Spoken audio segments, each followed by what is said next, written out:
बिस्मिल्लाहिर्रहमानिर्रहीम अस्सलाम वालेकुम वरहमतुल्लाहि वबरकातहू। अज खमीस की दीवार है 7 है शाबान उल मुअज़्ज़म दी 6 है फरवरी की तारीख 27 है अज महमा की तारीख। मैं मुमताज़ तारिक तुसां दे वखरी गाल उम्मीद करना सारे सज्जन खैर सल्ला दे नाल हो। कल एक चैनल की प्रमोशन की रिक्वेस्ट की उन्होंने तो क्या पेशरफ्त है इन्हों तो थोड़ी जी गाल करे सा डू तो आगू अलमनाक गाल ही सुनवे सा खबर आ गिनो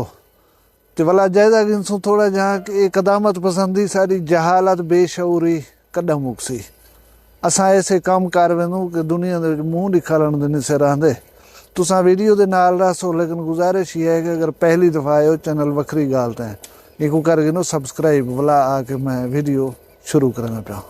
जिन्हें दोस्तों मेरी गुजारिश है चैनल को सब्सक्राइब करके दे उन्हें को मैं खुश आमदीद देता।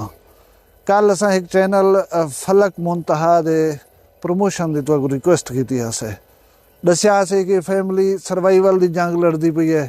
इन्हें कोई अयाशी मतलूब कह नहीं, इन्हें कोई एज ने ख्वाहिशात कह नहीं, इन्हें को जिंदा रहने के वास्ते हेल्प की ज़रूरत है। कुछ दोस्त हैं हेल्प के वास्ते कदम उठाए मन रबता किए ने। बहुत सारे दोस्त हैं चैनल को सपोर्ट की नीयत नाल सब्सक्राइब किए मैं स्क्रीन शॉट भेजे ने। मैं उन्हें ना कह नहीं पूछी खड़ा अगर इजाज़त दी तो उन्हें मतलब ना ही दसे सा मुझे खुशी थी सी। बहरहाल अल्लाह पाक तो खुश रखे सलामत रखे। तुम सारी गाल को सुन दो और नाल थी दो सारे ये वाकई मेरे वास्ते काबिल फ़ख्र गाल है। हुण मैं गाल करे सा डू खबरें वाले पासे। एक लाहौर हंजरवाल की गाल है।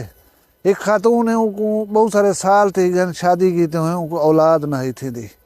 उनकी कोई सहेली त्रेमित बनी खड़ी उनके नाल हाल वाल किते सी अद्धी मेरी घर च कोई इज्जत कह नहीं, मेरी कोई गाल नहीं सुनता, मैं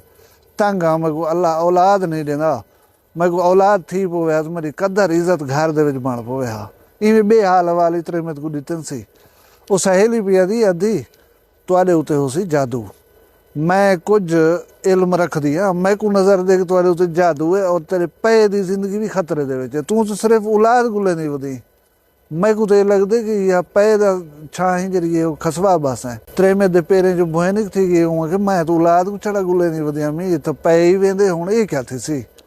पीछे हूँ अपना काम किते उनको आगे सी अद्धी एक भोपा मेरा सू है उनको आ दूँ और उसी अमल करे सी जादू का तोड़ गुले सी इंशाअल्लाह तक अल्लाह औलाद ही दे सी तरह पे ही महफूज थी वसी। उहाँ के अद्धी उन्हें गाल करूँ तो घेना उहाँ के मैं घेना सा उन्हें अले सा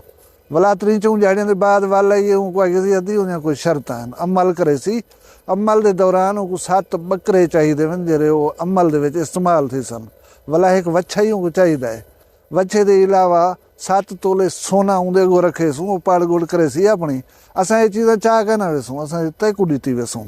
लेकिन एक कम आवने इन्हें को गोल अरेंज कर ऊँचो दी कुछ जेवर अपने हैं कुछ सकियन मंगियन से पूरा किते सी 7 तोले सोना बकरे की दिन सी कट्टा वच्छे की दे सी उनको बाद खड़े सी जल्द समान पूरा करके दे सी माई को आखी अद्धी हूँ को घेना अपना अमल करे वो जरे वेले आ गई मैं आखे कि समान पूरा थी गया तुसा मैं बंदे को घेन के अंधी पिया चलो कल कल आ गए सी समान सारा इतनी रख चा तुसा जे रहे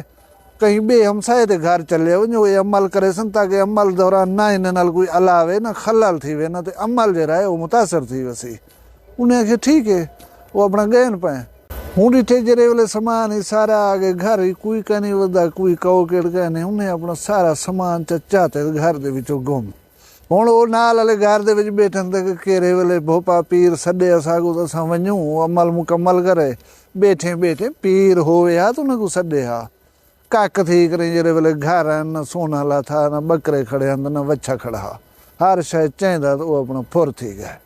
हुण आ वञो दूजी ख़बर वाले पासे। दूजी ख़बर है मुल्तान दी। मुल्तान दे विच एक लड़की को बाल को फालिज थी गए। फालिज जो थे पीछे असां तवहुमात परस्त लोग न जरे पीछे आसरे गोलन पे वञूं। वो कुर्बान कुलाची साहब का एक शेर है उनके विच अच्छी तशरीह है कि भर नहीं सकता बीमारी दे दारू का मुल ताऊं तावीज़ घिन घिन उतारे करे लोग उन्हें छो गरीब उन्हें को सोर्सिस कह नहीं होंगे बिली कहीं चंगे प्राइवेट हस्पताल चाहिए वजन तो उनका इलाज करा सकन। ब्या ये गाल हर कहीं को पता है पी कि भी इलाज नाल चीज़ां ठीक थी जन लेकिन गाल हुआ होंगी कि पैसे कह नहीं होंगे दारू का मुल कह नहीं होंदा। उन्हें को कहीं दसे कि पीर है ਉਹ ਸਲਵਾਤ ਰੱਖੇ ਪੜ ਗੋੜ ਕਰੇ ਨੇ ਫਾਲਜ ਵਾਲੇ ਮਰੀਜ਼ ਠੀਕ ਥੀ ਵञनि। ਹੁਣ ਘਰ ਦੇ ਵਿੱਚ ਪਿਆ ਹੋਵੇ ਫਾਲਜ ਦਾ ਮਰੀਜ਼ ॿी का शक न होवे, उन को इहो जी ॻाल्हि जहिड़ी वो दिल को लगदी है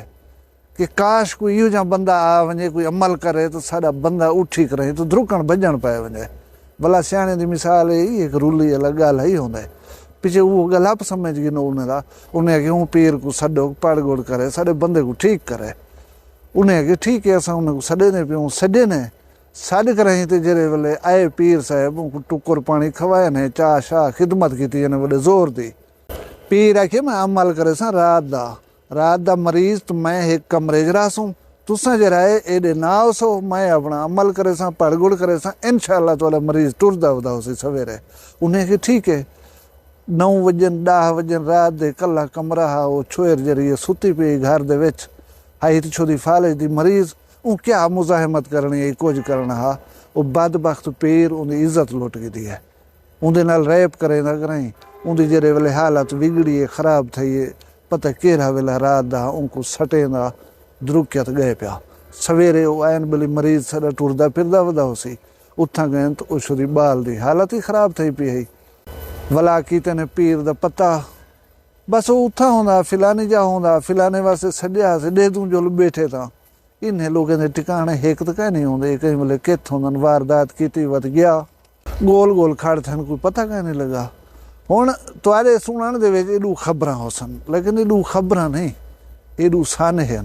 एडू अलमीए हैं एडू बर्बाद हैं एडू तबाह हैं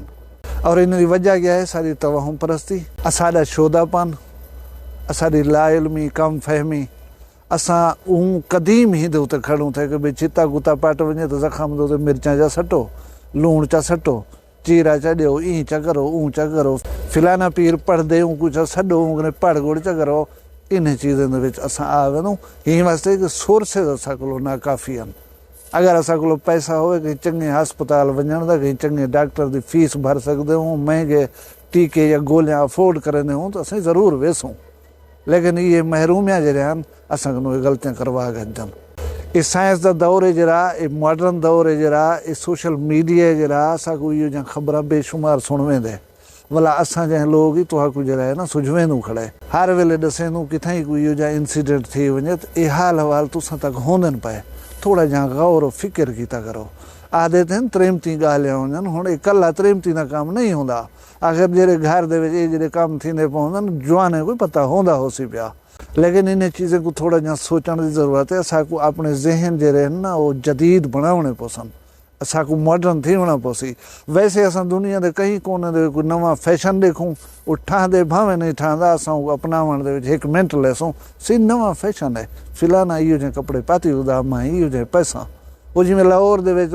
अरबी लिखिया हुआ लिबास त्रेमत पाती वदी वो तो पुलिस वाले चलाकी की थी तो कढ गन ना तो वो तो आखिरी जाड़ा असां इंजे काम करण दे उते आप को हूँ वेले ढाल गिंदूं हूँ वेले जहन दिमाग को आन गिंदूं